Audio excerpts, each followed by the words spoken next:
In today's video, I'm going to teach you how to mark a bill as paid in QuickBooks Online. By the end, you'll know exactly where to go, what to click, and how to confirm the details so your accounts payable and vendor balances stay accurate.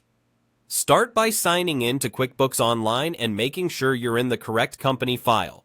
From the home screen, head to the area where you manage bills and payments. Depending on your layout, you'll see an option like Expenses and Pay Bills, or you can open the Expenses menu from the left and view your bills there.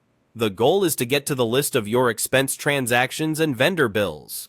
Once you're in Expenses and Pay Bills, locate the bill you want to update. You can speed this up by filtering for unpaid status, typing the vendor's name in the search bar, or sorting by due date or amount.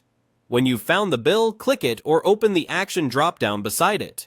Choose Mark as Paid. QuickBooks will prompt you to confirm the payment details.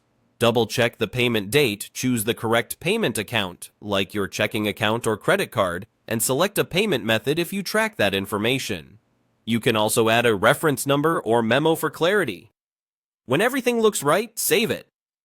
QuickBooks updates the bill status to paid and records the payment linked to that vendor and bill. If you prefer, you can take the alternate route directly from the Bills section. Switch to the Bills view, filter for unpaid, select the specific bill you've settled, and choose Mark as Paid. You'll see the same confirmation panel where you verify the payment date, account, and other details before saving.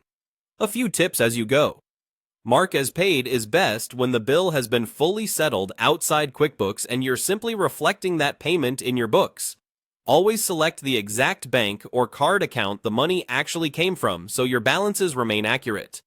If you use bank feeds, you can later match the downloaded transaction to this recorded payment for clean, reconciled books. If you attach documents to bills, consider adding the payment confirmation or remittance advice so everything stays together. And if you make a mistake, open the bill, view the linked payment, and edit or remove it to correct the account, date, or amount. That's all there is to it. Navigate to your bills, find the right one, choose Mark as Paid, confirm the details, and save. Your vendor ledger and reports will immediately reflect the update.